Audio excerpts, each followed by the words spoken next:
Hey guys, I hope everybody had a great weekend. We are back with another Facebook Live.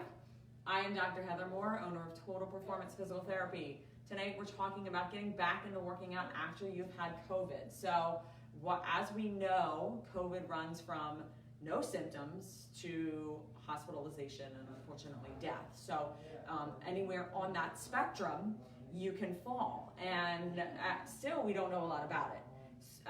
So that's one of the hard things about this. Now, I've known a ton of people that have had it and have been having conversations and things like that. So one of the things that seems to be universal is there is something that occurs with the lungs. We don't know what yet. They're not quite sure because of the fact that it's new.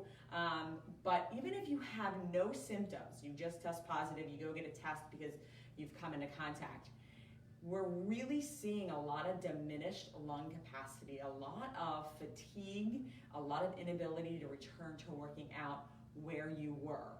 We're also seeing some body aches, some joint aches when you're trying to return. So it's really important that we kind of discuss this, because I was talking to somebody the other day who had it. She said, I had no symptoms, I had nothing, and she's in phenomenal shape. And she said, I can't run anymore. I run for maybe 3 minutes and I'm completely winded and I can't catch my breath. I can't lift what I used to lift.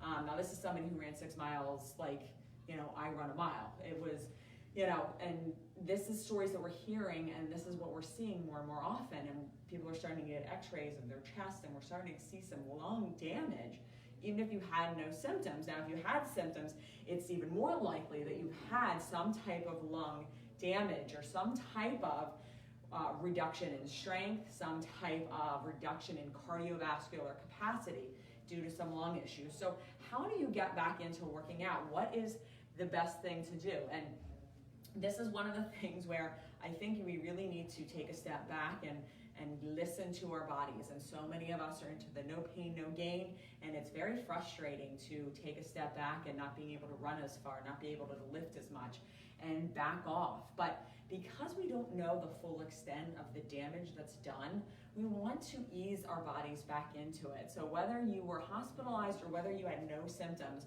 when you're getting back into working out, don't go right back to running your 10 miles, your 6 miles, or doing a really hard lifting workout or a HIIT workout.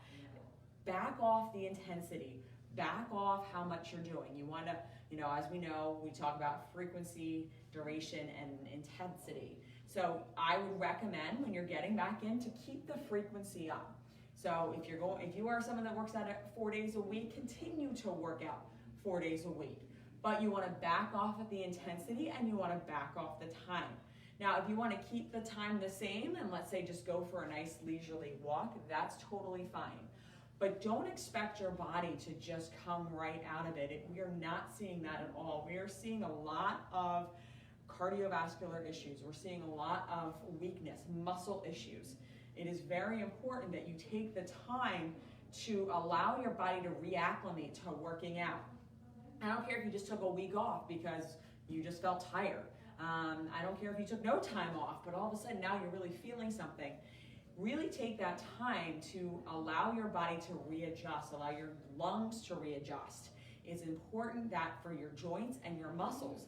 And we're hearing a lot of body aches as people are getting back into working out. And I think some of that is coming from people trying to just go back in and resume where they were, or just giving it a week off and resume where they were. And that's not the case. We're seeing real diminished capacities from COVID, whether you had symptoms or not. So take that time to allow your body to reacclimate itself. Take that time to allow your body to build back up to where it is. The good news is that people are fully recovering. The people I have spoken to, and there's been a lot of them who have had it and have had this issue. It's taken a few months. It's taken some structured programming to get them back into where they were, but it does come back, but it's not quick. It's not like the cold where you take a week off, you rest, and you drink a little orange juice and you're totally fine. This really is showing that it's going to take some time to get everything back to where it was, your strength, your energy, all of your cardiovascular capabilities. So understand that don't try and push through it. You're going to wind up hurting your back, you're going to wind up hurting your knees, ankles, and so on. And it's really important that you don't wind up injuring yourself so you're not able to work out, because working out and maintaining some type of fitness, some type of cardiovascular fitness is super important to recover from what we're finding is to recover from COVID. So don't push it so hard that you're not going to be able to walk or that you're flat on your back. Go for a nice gentle walk. Go for a gentle walk on the treadmill. Back off the cycling if you're a cyclist. I mean, whatever you're doing, do it, but do it less intense. Stick with the same frequency. Back off the length if you need to, or just back off the intensity. But don't get frustrated. Don't get angry with yourself because you can't bounce back, even though you may have been asymptomatic. It's going to take a long time, and studies have yet to be shown on how long exactly it's going to take. But I know from my own studies and from talking to people, it's going to take you a good couple months. If you or someone you know have suffered with COVID and are having trouble getting back into working out, or having trouble and fatigue, and you want a free consultation with a doctor of physical therapy, all you have to do is call our office at 215-997-9898, and we'd be happy to get you in. Thanks and have a good night.